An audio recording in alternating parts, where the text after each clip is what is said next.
احمس نے ابن بریدہ سے، انہوں نے یحییٰ بن یعمر سے روایت کی، انہوں نے کہا کہ سب سے پہلا شخص جس نے بصرہ میں تقدیر سے انکار کی بات کی معبد جہنی تھا۔ میں یعنی یحییٰ اور حمید بن عبد الرحمن حمیری حج یا عمرے کے ارادے سے نکلے۔ ہم نے آپس میں کہا کاش رسول اللہ صلی اللہ علیہ وسلم کے صحابہ میں سے کسی کے ساتھ ہماری ملاقات ہو جائے تو ہم ان سے تقدیر کے بارے میں ان آج کل کے لوگوں کی کہی ہوئی باتوں کے متعلق دریافت کر لیں۔ توفیق الہی سے ہمیں حضرت عبداللہ بن عمر بن خطاب رضی اللہ عنہما مسجد میں داخل ہوتے ہوئے مل گئے۔ میں اور میرے ساتھی نے ان کو درمیان میں لے لیا، ایک ان کی دائیں طرف تھا اور دوسرا ان کی بائیں طرف۔ مجھے اندازہ تھا کہ میرا ساتھی گفتگو کا معاملہ میرے سپرد کرے گا، چنانچہ میں نے عرض کی، اے ابو عبد الرحمن، یہ عبداللہ بن عمر رضی اللہ عنہما کی کنیت ہے۔ واقع یہ ہے کہ ہماری طرف کچھ ایسے لوگ ظاہر ہوئے جو قرآن مجید پڑھتے ہیں اور علم حاصل کرتے ہیں، اور ان کے حالات بیان کیے۔ ان لوگوں کا خیال ہے کہ تقدیر کچھ نہیں، یعنی ہر کام نئے سرے سے ہو رہا ہے، یعنی پہلے سے اس بارے میں نہ کچھ طے ہے نہ اللہ کو اس کا علم ہے۔ ابن عمر رضی اللہ عنہما نے فرمایا، جب تمہاری ان لوگوں سے ملاقات ہو تو انہیں بتا دینا کہ میں ان سے بری ہوں اور وہ مجھ سے بری ہیں۔ اس ذات کی قسم جس کے نام کے ساتھ عبداللہ بن عمر حلف اٹھاتا ہے، اگر ان میں سے کسی کے پاس احد پہاڑ کے برابر سونا ہو اور وہ اسے خرچ بھی کر دے تو اللہ تعالیٰ اس کی طرف سے اس کو قبول نہیں فرمائے گا یہاں تک کہ وہ تقدیر پر ایمان لے آئے۔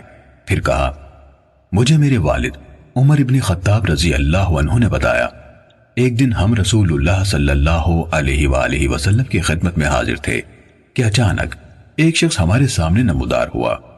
اس کے کپڑے انتہائی سفید اور بال انتہائی سیاہ تھے۔ اس پر سفر کا کوئی اثر دکھائی دیتا تھا، نہ ہم میں سے کوئی اسے پہچانتا تھا، حتیٰ کہ وہ آ کر نبی اکرم صلی اللہ علیہ وسلم کے پاس بیٹھ گیا اور اپنے گھٹنے آپ کے گھٹنوں سے ملا دیے اور اپنے ہاتھ آپ صلی اللہ علیہ وآلہ وسلم کی رانوں پر رکھ دیے اور کہا، اے محمد صلی اللہ علیہ وسلم، مجھے اسلام کے بارے میں بتائیے۔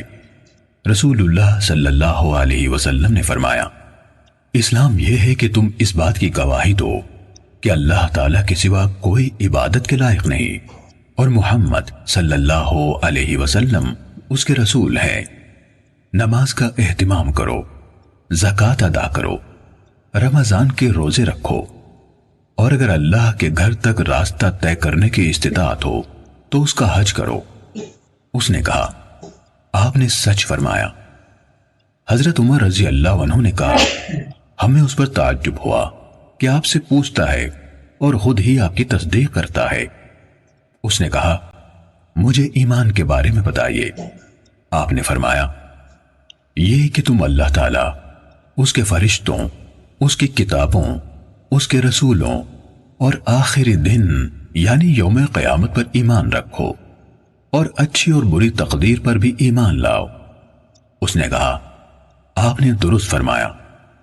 پھر اس نے کہا، مجھے احسان کے بارے میں بتائیے۔ آپ نے فرمایا، یہ کہ تم اللہ تعالیٰ کی عبادت اس طرح کرو گویا تم اسے دیکھ رہے ہو، اور اگر تم اسے نہیں دیکھ رہے تو وہ تمہیں دیکھ رہا ہے۔ اس نے کہا، تو مجھے قیامت کے بارے میں بتائیے۔ آپ نے فرمایا، جس سے اس قیامت کے بارے میں سوال کیا جا رہا ہے وہ پوچھنے والے سے زیادہ نہیں جانتا۔ اس نے کہا، تو مجھے اس کی علامات بتا دیجئے۔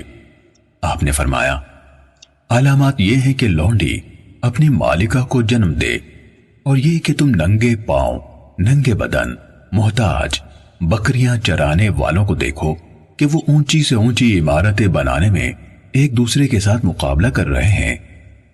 حضرت عمر رضی اللہ عنہ نے کہا، پھر وہ سائل چلا گیا۔